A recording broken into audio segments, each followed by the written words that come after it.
Today, we're diving into a field of medicine that's doing something pretty incredible. It's not just about seeing the shape of our organs, but actually watching them work in real time.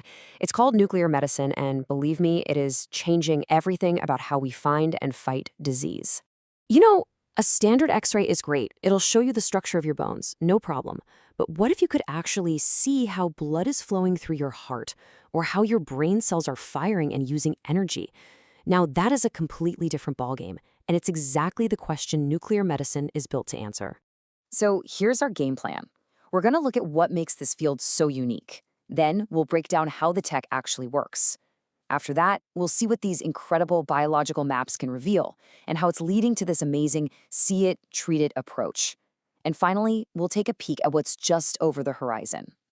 All right, first things first, we have to get our heads around this core idea, seeing function, not just form. This is the absolute key that unlocks everything else we're going to talk about. Think of it this way. Traditional radiology, your x-rays, your CT scans, they're like the blueprints for a building. They show you the structure, the anatomy, what things look like. But nuclear medicine, with things like PET and SPECT scans, that's like looking at the building's live security feed. It asks, how does it work? It shows you the electricity, the plumbing, the people moving around inside. It's all about the body's function, right down to the molecular level. So how on earth do you see something like organ function? I know, it sounds a little bit like science fiction, doesn't it? But the principle behind it is actually surprisingly elegant. It's all about creating a kind of glowing biological GPS for the body. The secret ingredient is a special compound called a radiopharmaceutical. Now, it has two parts. First, there's a carrier molecule that's designed to hunt for specific cells, like cancer cells.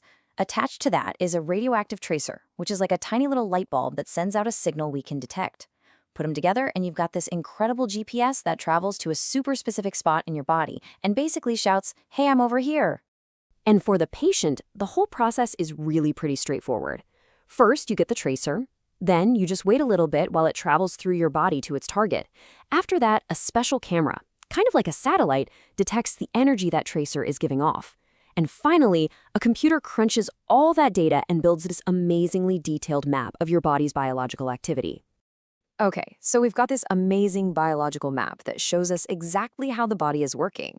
What can doctors actually do with it? Well, this is where the technology becomes an absolutely unbelievable diagnostic tool. I mean, this technology helps solve some of the toughest medical puzzles out there. In the brain, for example, it can actually visualize the protein buildup linked to Alzheimer's, giving families answers way earlier than ever before. For the heart, it can pinpoint blocked arteries and bad blood flow, meaning a doctor can step in and maybe even prevent a heart attack. And for cancer, oh, it's a total game changer, not just for finding hidden cancer, but, and this is huge, for seeing if a brutal treatment is actually working. The way doctors read these maps is brilliant. They look for hotspots, right?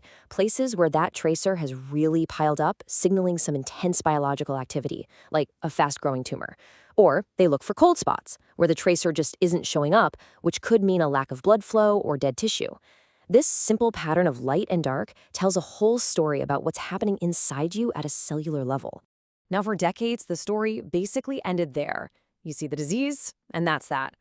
But now we're in a whole new era where we can use the very same idea to treat it. And this revolutionary field is called theranostics. The name really says it all, doesn't it? It's a mashup of therapy and diagnostics. And it's not just a new tool, it's a totally new way of thinking, moving from separate stages of finding a disease and then treating it to a single, powerful, integrated approach. I mean, think about it.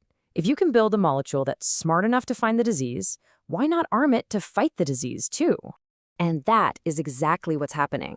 First, you send in a scout, that same carrier molecule, but this time it's armed with a low-energy light bulb, just to find and map the cancer cells. If the scan lights up, then the doctors can send in the cavalry. They use the same carrier molecule, but now it's armed with a much more powerful therapeutic smart bomb. It delivers a lethal dose of radiation directly to the cancer cells, leaving the healthy tissue around it almost untouched. We're already seeing drugs like Pluvicto for prostate cancer prove how powerful this can be. And the world is really starting to take notice. In 2024, investment in this field just exploded to nearly $15 billion. That's more than triple the investment from the year before. This isn't just some cool idea anymore. It's being seen as the future of precision cancer treatment. All that cash is fueling an absolute wave of innovation, and it's pushing us right to the edge of a new frontier in truly personalized medicine. So what's coming next? Well, we're seeing the rise of something called targeted alpha therapy, which uses these incredibly potent but really short-range particles to basically assassinate cancer cells with even greater precision. Artificial intelligence is jumping in to create personalized treatment plans, calculating the absolute perfect radiation dose for every single patient. And, maybe most importantly, these therapies are moving up. They're going from being a last-ditch effort for late-stage cancer to a first-line treatment, which could completely change patient outcomes for the better. Of course, whenever you hear the word radiation, it's natural to have questions about safety, but it's so important to put it in perspective. For these diagnostic scans, the National Institute of Biomedical Imaging and Bioengineering is crystal clear. The radiation dose you get is about the same as what you'd get from a routine CT scan. The benefit of getting such a precise diagnosis is almost always considered to far outweigh that small risk. When you can see how our bodies are working at the deepest molecular level, and then use that exact same information to deliver a custom-built treatment, we are getting closer than we have ever been to the holy grail of medicine, treating the individual, not just the disease. So the question isn't if this will change medicine anymore. It's how much and how soon.